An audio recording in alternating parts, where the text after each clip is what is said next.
नमस्ते भारत। आप सभी लोगों के बीच में एक बार फिर से मैं उपस्थित हो गई हूं।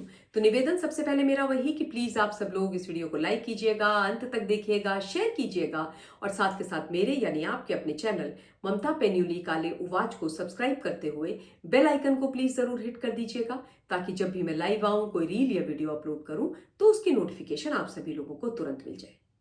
कल का दिन भारतवर्ष के लिए बहुत ही ऐतिहासिक दिन था और मुस्लिम समाज के उन लोगों के लिए तो बहुत ही महत्वपूर्ण दिन था जिनके साथ बड़ी प्रताड़नाएं की गई हैं, जिनका हक वक्फ बोर्ड ने छीना है, जिनको गरीब के गरीब रहने दिया है, जिनके लिए कोई भी वेलफेयर का काम नहीं किया गया है। वो मुस्लिम महिलाएं जिनका हक छीन करके, जिनकी जमीनें छीन करके वक्फ में दे दी गई हैं, क्योंकि उनके न्याय और हक के लिए कल एक बिल लोकसभा में लाया गया, उस पर चर्चा परिचर्चा हुई और यह उम्मीद की जा रही थी कि मिस्टर राहुल गांधी, जो माननीय सम्माननीय लीडर ऑफ ऑपोजिशन है भारत के, कांग्रेस के बड़े नेता हैं वो भी, और उनकी बहन जो अभी अभी माननीय सांसद बनी है, दोनों ही उपस्थित रहेंगे लोकसभा में। और न केवल उपस्थित रहेंगे, अपितु अपनी लंग पावर दिखा करके इस विषय पर बात करेंगे। पर दोनों भाई बहन बोलना तो छोड़ दीजिए, उपस्थित भी नहीं थे सदन के अंदर, गायब थे। अब तमाम लोग ये सोच रहे थे, अपने दिमाग में जोर डाल रहे थे कि भैया ऐसी क्या मजबूरी हो गई, ऐसे क्या दुखों का और मुसीबतों का पहाड़ टूट गया कि भाई बहन सदन में रहने के बजाय घर में दुपक गए, कहीं दिखाई नहीं दे रहे। पर अब कारण पता चल गया जो मैं आपको बताने वाली हूं। दरअसल इनके जो प्यारे दुलारे अंकिल हैं ना, जिनकी आंखों के तारे हैं राहुल, और जिन अंकिल के साथ मैडम सोनिया गांधी का भी बड़ा अच्छा संबंध है, उनके ऊपर ईडी ने कर डाला एक बड़ा एक्शन। करोड़ों करोड़ रुपए के जो इलीगल फंड है, उनकी जो बखिया है वो उधेड़ दी। अब जैसे ही एक्शन हुआ और खबर निकल करके आई इलीगल फंड की, तो लगता है राहुल और प्रियंका के पैरों के नीचे से जमीन खिसक गई। दिन में इनको तारे दिखाई देने लगे, इतना घबरा गए कि 10 जनपद में और न जाने कहां कहां छूट गए, सदन में आई नहीं। अब यही कहा जाएगा। और ये मैं क्यों बोल रही हूं, ये आप अंकिल का नाम सुनकर के समझ जाएंगे। और नाम है अंकिल का मिस्टर जॉर्ज सोरोस। वही जॉर्ज सोरोस जो राहुल गांधी जब दिल्ली के अंदर यानी भारतवर्ष के अंदर प्रेस कॉन्फ्रेंस करते हैं तो उसको यूएस में टेलीकास्ट करवाते हैं। जॉर्ज सोरोस कई कंपनियां भारत में चलाते हैं। आप तो जानते ही हैं कि जॉर्ज सोरोस वो आदमी है जिसकी बड़ी दिली तमन्ना है कि भारत के अंदर खूब दंगे फसाद हो, शांति और सौहार्द का माहौल ही ना बना रहे। बिलियंस उसने रखे हुए हैं भारत की चुनी हुई सरकार हमारे लोकप्रिय प्रधानमंत्री जी को सत्ता विहीन करने के लिए, हमारी गवर्नमेंट को टॉपल करने के लिए। और वो बड़े इलीगल तरीके से भारतवर्ष के अंदर पैसे भी भेजता रहता है। जिम्मेदारी के साथ बोल रही हूं कि भारत में जो कुछ भी उल्टा काम होता है ना, कोई दंगे फसाद कहीं पर भी, ये मान लीजिए आप कि जॉर्ज सोरोस का पैसा और हाथ उसमें अवश्य होता है। डीप स्टेट का हिस्सा है जॉर्ज सोरोस। जॉर्ज सोरोस की एक कंपनी है ओपन सोसाइटी फाउंडेशन, ओएसएफ। वो भारत में चलती है और उसकी कई सब्सिडरीज भी हैं, जिसमें से 3 बेंगलुरु में भी चलती हैं। और इन सब के ऊपर मार्च के महीने फेमा एक्ट के उल्लंघन के तहत और एफडीआई यानी फॉरेन डायरेक्ट इन्वेस्टमेंट के मिसयूज के तहत ईडी ने छापेमारी करी थी 8 जगहों पर। और जब छापेमारी करी तो कई चीजें निकल करके बाहर आई। यह पता चला कि 2021 से लेकर 2023 के बीच में जॉर्ज सोरोस की एक कंपनी है, सोरोस इकोनॉमिक डेवलपमेंट फंड, उसके माध्यम से 25 करोड़ रुपया आया था। सोचिए, 25 करोड़ रुपया आया इन कंपनियों को। किसी को नहीं पता ये क्या कर रही है भारतवर्ष के अंदर, क्यों सोरोस का पैसा यहां पर आ रहा है ना, कंसल्टेंसी के नाम पर आ रहा है। तो खैर, ईडी ने छापेमारी करी, काफी सारे दस्तावेज निकाले, इन्वेस्टिगेशन चल रही है। ये जो बेंगलुरु बेस्ड 3 कंपनियां हैं, उनमें से एक कंपनी का नाम है एएसएआर, है ना, जिसको 25 करोड़ में से पैसा मिला है। सोरोस की कंपनी है ये। अब खबर यह है कि इस एएसएआर को यूएस एड से भी 8 करोड़ रुपया मिला है। 8 करोड़ रुपया यूएस एड से। यूएस एड वो संस्था है जिसको मिस्टर ट्रंप से पहले वाली जो सरकार थी, पहले वाले जो प्रेसिडेंट थे, उन्होंने बनाया था।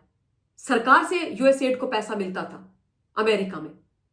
और अब मिस्टर ट्रंप इस संस्था को बंद करने की घोषणा कर चुके हैं। वो कह रहे हैं कि भाई, पिछली वाली सरकार, पिछले प्रेसिडेंट ने यूएस एड का गलत इस्तेमाल अपने चुनाव जीतने के लिए किया।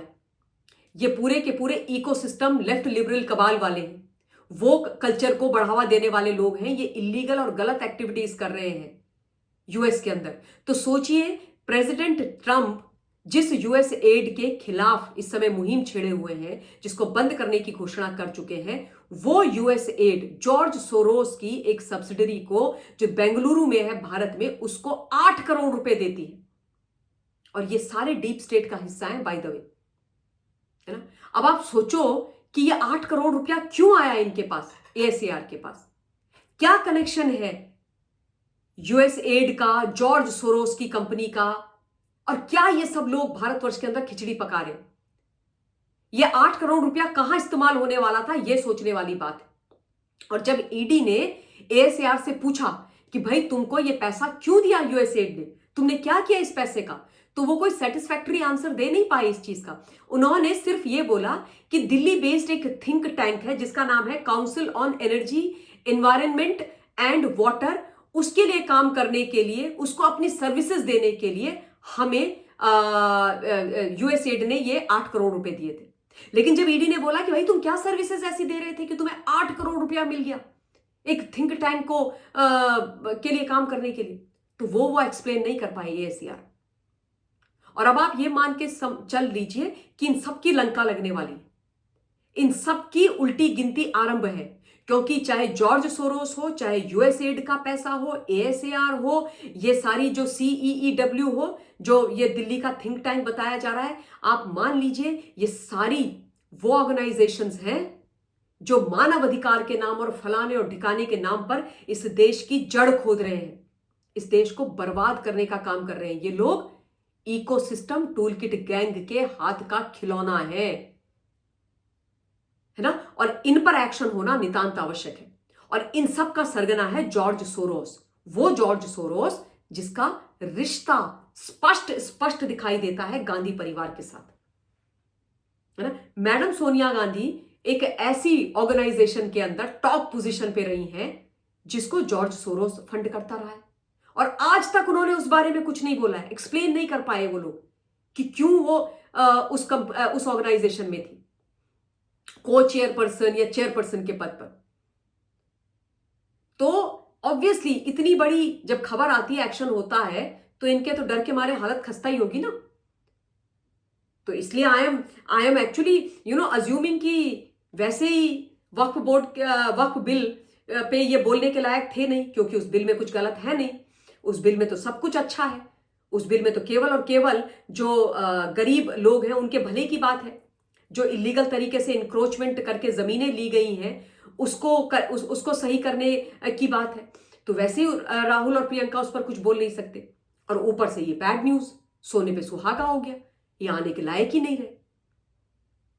पर आप ये समझिए कि तार कहां कहां जुड़े हुए हैं भारत को तोड़ने वालों के, भारत के अंदर गलत गतिविधियां करवाने वालों के। और मैं इसीलिए बोलती हूं किसी देश के अंदर बैठे हुए मीर जाफर बड़े खतरनाक है। मैं अक्सर ये बोलती हूं कि जो ये पाकिस्तानी चीनी है ना, ये तो हमारे नॉन दुश्मन है, इनसे तो हम लड़ लेंगे, पर ये जो मीर जाफर बैठे हुए हैं, ये एएसआर और ये सब कंपनियों के नाम पर, इनका क्या करें जो भारत का खाते हैं और भारत को ही वेदना देते हैं। पर खैर, मोदी जी हैं तो मुमकिन है इन सब पर एक्शन होगा। इन्हीं शब्दों के साथ इस वीडियो के लिए इतना ही। बहुत बहुत धन्यवाद। जय हिंद।